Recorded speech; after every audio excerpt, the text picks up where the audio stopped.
So Nicholas's view of sin would say a drug dealer is desiring the good, they're just distorted in how they think they're going to get it.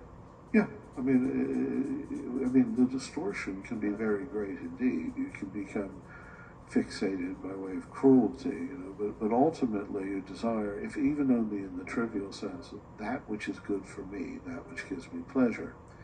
In a different system, the Skoda system, this is the difference between the desire for that which is commodious and that which is just. And you can go either path in the search of for truth, or for the search for the good. But in either case, the prior desire for the good is what motivates you to desire anything at all. So we, in evangelizing, as it were, rather than opening with, let me tell you about yourself and all of mankind, you're a sinner and no good thing dwells within you,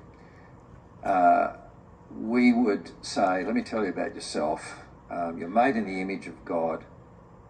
Every desire you have is actually at heart a desire for the good and for God.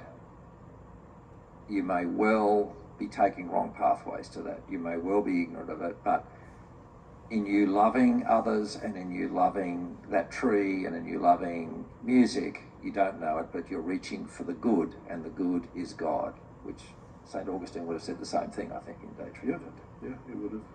So you could rename, for any human being, a experience of God that's latent and there already. It might be unfulfilled. Well, I think that's a fairly illuminating and clear sort of story. I like, David, I think what you help us so much with is not just the nuances, but the context and history where these, as it were, competing visions by two very great men, Nicholas and two men who both loved God, no question of that, but came to, in the end, fairly different conclusions from fairly similar beginnings.